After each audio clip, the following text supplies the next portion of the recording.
Buongiorno a tutti i naviganti, benvenuti a questo speciale dedicato a un incontro con una personalità che ho avuto modo di conoscere in questi mesi e che mi ha stregato sotto molti punti di vista. Parliamo del giornalista brasiliano Lucas Pistilli, che recentemente è stato inviato al Festival di Cannes e che scrive per la rivista di Movies, recensendo film alternativi per il grande pubblico europeo. Ci apprestiamo a fare questa intervista in inglese, ma sul veliropodcast.wordpress.com troverete anche ovviamente la versione tradotta. Okay, thank you very much, Lucas, for being here, for accepting my invitation. When I read this interview, I didn't know at the beginning how to start it, because there are a lot of things I'd like to ask you, so I decided to start with a simple but very tough question at the same time. What does being a journalist mean to you? I think it's about finding something that you can relate to, and I can speak about that mainly as some sort of an art and film commentator of sorts. I think that has to do with finding something, some reality that you can translate to another audience. So you're mainly doing a translating job, and I mean there are some things in the world that probably need translating, or it would be nice if it reached a larger audience that they usually do. So I think the journalist has, for me, my experience has a lot to do with that. Of course, if you ask other journalists that have worked in other fields, they'll probably answer something different. I mean, some investigative journalism, it'll be unearthing truths that are supposed to remain hidden. In sports, there are to bring the human side of competitions again. So all sorts of journalism will tell you probably a different story. But mine, since I'm really into art and journalism that's related to art, I think that has got a lot to do with translation and broadening some audience. I think that's for me.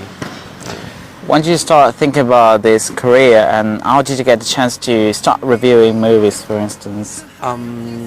Well, I've been a film buff since I was a little boy, so that was an interest that was quite old, and I was so interested in it that I actually thought about studying film, but in my hometown there were no public universities that offered that, so I thought about getting involved in film criticism through journalism, and I decided to do that when I was a teenager, and I started the university when I was 16, and I got involved in I did another course on law, and that actually made all my university experience a lot longer. Yeah, but when I entered the journalism market when I was 22, 23, I guess, people already knew I had a social circle that was involved in the journalism circle, and they knew about what I liked and my previous knowledge of film. So they gave me a chance to review films, and I'm so grateful for them to do it. And so that's how it started. I started with newspaper and website, and I kept doing it for many years. I still do it now. I'm doing for a British website now, and well, that's pretty much it. What do you like the most about your job, and what do you like the least about it? What I like about the job, I think there's this thing about journalists, like we in some ways we're writers on demand. Yeah, so I really think that. So I think as a writer, as a person who's trying to do something, create something, even it's a text within some sort of structure, I think we appreciate the idea of reaching the audience. So we write something, and we see a good response, even if it's a bad response, even if people are not exactly liking it, but you can see both sides, you know, like people liking it, people not liking it, but people somehow reacting to it. I think that's the best part of the job, like seeing something that you put so much effort on out there, and somehow people who don't know you, don't, you know, are living their own lives, somehow stop to to react to what you're doing. So I think that's the best part for me. And the part that I don't like is, I mean, sometimes we just have to put up with people who we maybe would like to interview, or some story that we like to chase, and people are not really helpful or understanding, or they think they judge us beforehand. They don't think we are worthy of doing that, or knowing their story, or talking to them, like treating us like we're nothing. And that thing can really mess your day. But then again, it's one day after the other. So sometimes you get a bad response, you got a blocking from someone, and you just have to, you know, shake up and try to get another one, another story the next day. That's pretty much it. You have recently been at Cannes Film Festival. How would you define that experience? Oh, okay. I'll try to let the expletives down, yeah, out of the conversation. I could use lots of efforts here, but let's just say that. I mean, it's such a cliche when people say that some things a dream come true, but everybody says that. But it was fulfilling in a way that I didn't really expect. Yeah, it was. I couldn't believe. I mean, the boy in me, really, with the guy who started to watch films as a boy, then as a young teenager, dreamt about Cannes and the stars and all the atmosphere that's fully devoted to cinema. And he thought maybe someday I will be there and I get to see it. And to have that, I mean, to be able to do that, to go there, to see everything that I saw, is something that I probably will never forget. I mean,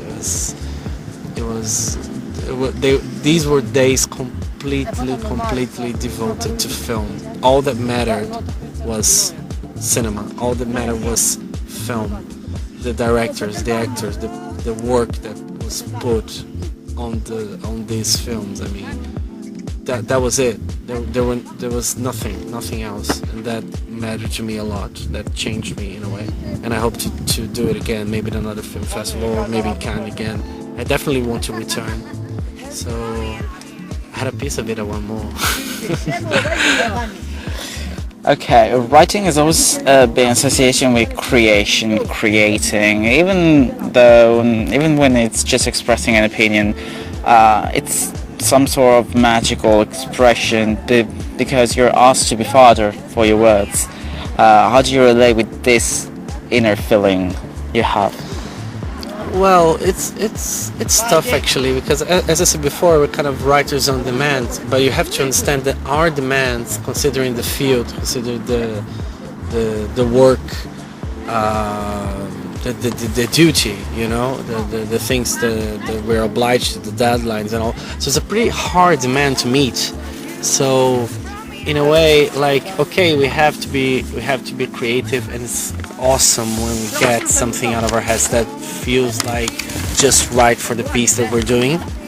But you have to take I'd like to take this opportunity to say that we have to take into account other things.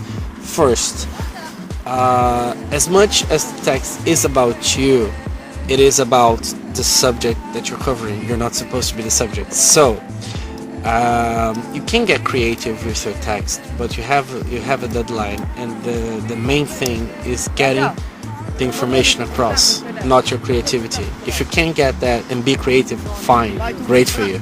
But if you can't, you have to get that message across somehow. It doesn't matter, yeah.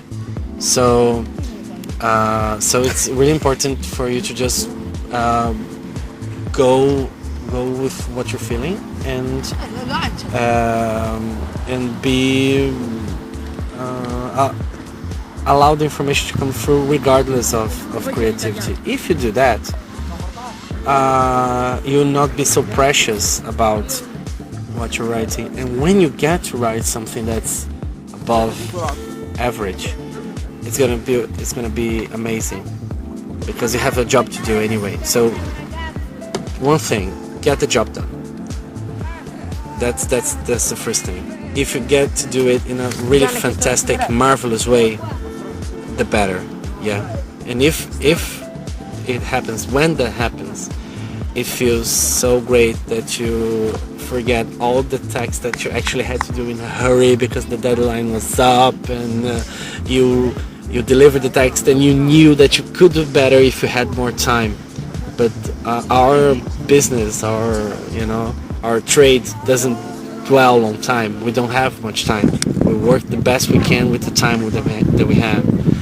So it's all about compensating. Some texts will be worth the sensation of having written them, will be worth all the 10 other texts that you found that were only okay, but you had to deliver all the same.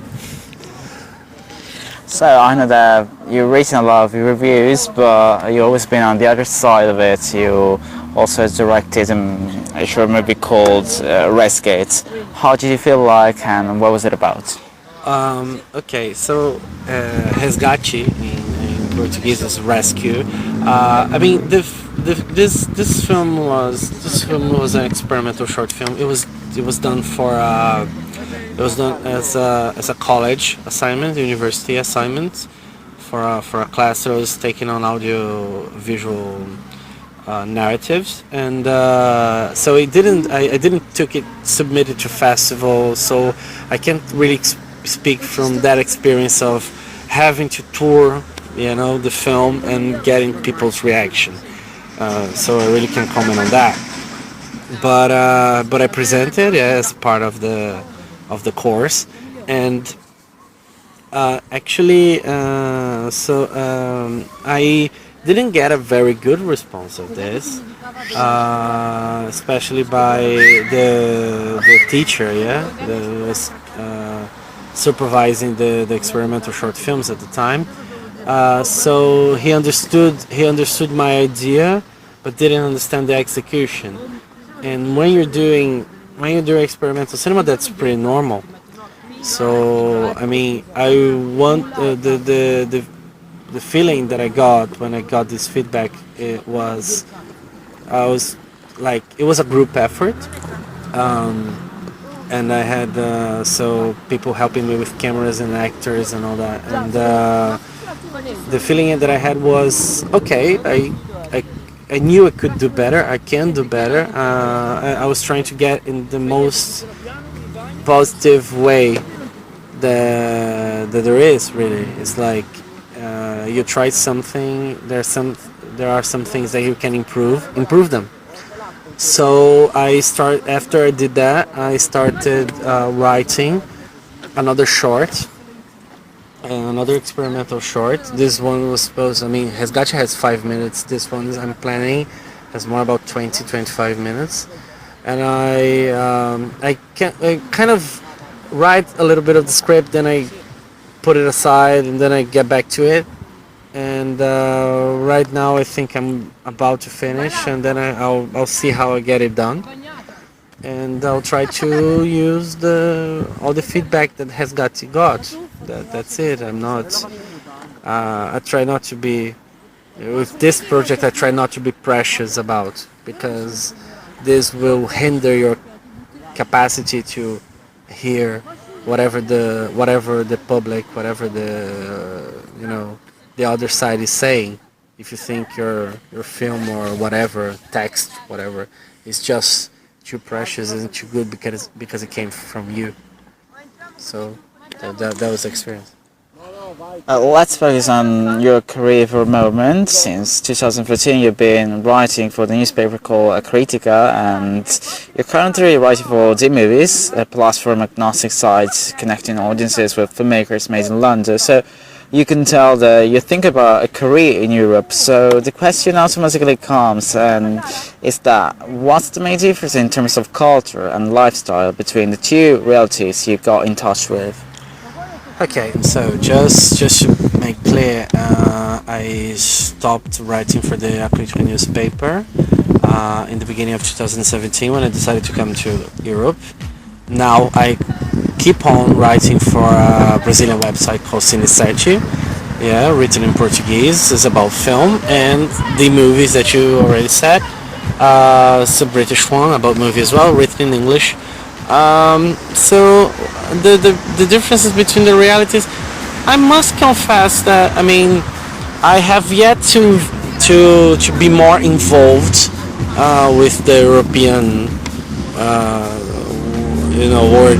work ethic and the European workplaces. I have yet to do that. To be in a newsroom, something like that, I haven't. So I can't really compare. About the websites, writing for a Brazilian one, writing for a British one, I must confess that there isn't really much of a difference. You get an assignment, you propose assignments, you propose texts, you get text demands, you have to do it, and you got a time to do it. You have to get your deadline, straight. And as far as that's concerned, I really don't see much of a difference.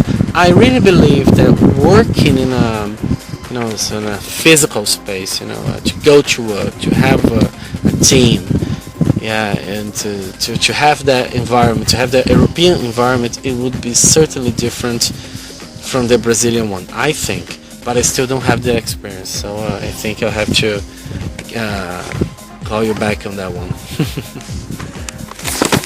Okay, talking about cinema, we all know that the screen is a stage for a real situation to take place. So, do you think that that's the deep reason why it is so well beloved by the audience as an escape, or do you think there's something else not as well explained? Why do we like cinema so much, in your opinion? Well, this tough one's really personal, but I can agree with you. It's a place to escape, but it's also a place to dream. It's a place in which maybe the hard laws of our reality do not apply. So so reality expands and it can become many things besides our own. So a movie. Film can have the power to issue images that maybe take you back to something you lost along the way, can take you further into the future for things that you couldn't even imagine were possible. An image can have a profound impact on you, can scar you, can bring you such joy. I don't think that anyone can say that there is magic about it. And if it is magical, why don't adore it? Okay, so what do you think are your future projects right now? Okay, so now I intend to keep on writing and maybe get hired by a newspaper or film magazine, stuff like that. And now I'm also trying to venturing out into a little bit of corporate communication, which is something that journalists some of us are trying to do, to get experiences out of newsrooms, because our field is changing a lot. So I really believe that people like us should try, always different things and different experiences. I mean, the newsroom is great, but it's not everything that a journalist can do. And since I had three years of newsroom, I'm looking forward to have another experience on the field and see what it looks like. Okay, so you come from Brazil, and honestly speaking, when people mention Brazil, one of the first things coming up our mind is absolutely your devotion and your capability to produce great music. So what I'm asking you is to give us 5 names nowadays that are changing the way you conceive music in Brazil. Wow, that's hard. Okay. You mean today? You mean contemporary artists? Okay. Right. I would go with this girl from São Paulo, Luisa Maita, which I think is great.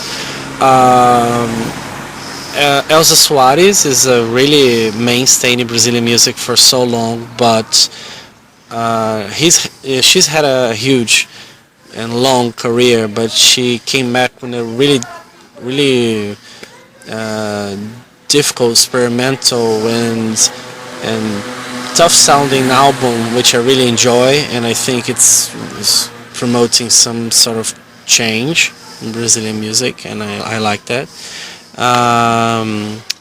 I like Pablo Vittar. Pablo Vittar is an artist that's trying to do really catchy dance songs, and is very connected to the LGBT scene, and it seems to try to get that scene out in the mainstream media, and I think that's a very worthy cause. What else? I like. Well, there's a rock band called Uterno, which I really enjoy, and their last album was really good.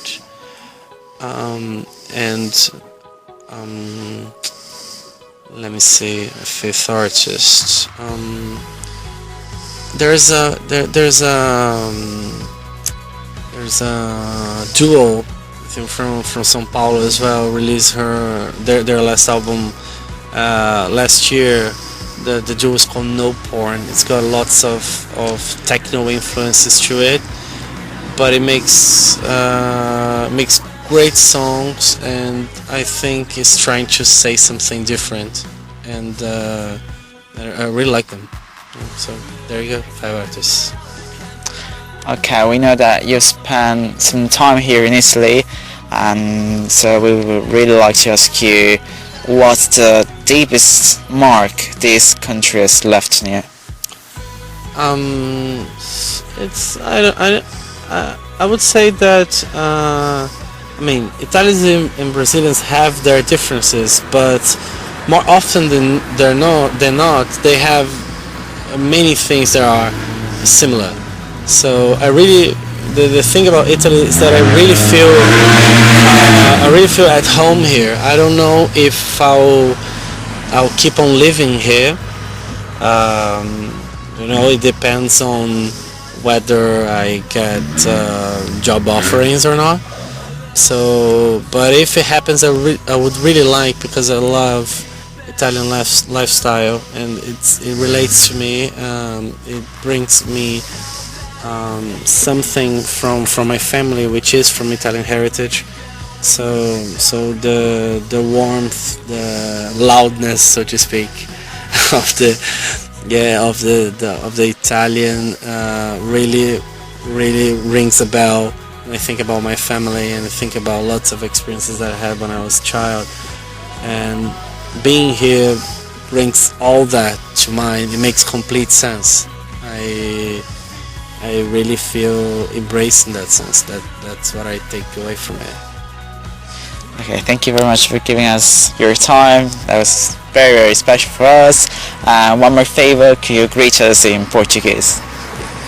Ok. Então, olá. Eu sou o Lucas Pistilli, eu gostei de dar essa entrevista, eu espero que vocês gostem de ouvir. E é isso aí.